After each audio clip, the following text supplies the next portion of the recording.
વસુધાબેન મનોજભાઈ વસાવા, નેત્રંગ તાલુકા પંચાયત પ્રમુખ.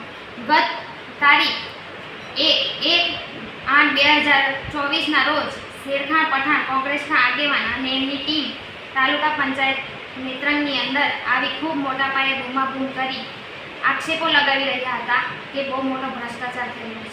તે વાત તદ્દન ખોટી છે. કોંગ્રેસના અગ્રણી શેરખાન પઠાણ જણાવી રહ્યા હતા કે કાટીપાડા, કોચબાર, કંબોડિયા, વણખુટા 39 ગામ પૈકી આ પંચાયતોને વિકાસથી વંચિત રાખે છે. ભારતીય જનતા પાર્ટીની પંચાયત બન્યા પછી આ 2.5 વર્ષમાં અમે એ લોકોને કાટીપાડામાં 40 લાખ, વણખુટામાં 71 લાખ, કોચબારમાં 54 લાખ અને કંબોડિયામાં 28 લાખના કામ ફાળવ્યા છે.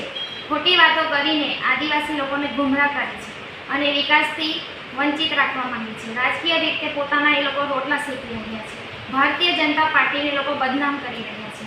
અમારા આદિવાસી સમાજના લોકોને ખોટી માહિતી આપી રહ્યા છે. જેથી હું નેત્રંગ તાલુકાના તમામ આદિવાસી ભાઈ બહેનોને કહેવા માગું છું કે આ લોકોની વાતોમાં ખોટી રીતે ના આવો. આ શેરખાન પઠાણ જે ખોટા આક્ષેપો કરીને આદિવાસી સમાજને ગેરમાર્ગે દોરવા માંગે છે. આ શેરખાન પઠાણ સોશિયલ મીડિયામાં અપપ્રચાર કરી રહ્યું છે. ખોટી વાતો કરીને અમારી ભારતીય જનતા પાર્ટીને બદનામ કરી રહ્યું છે.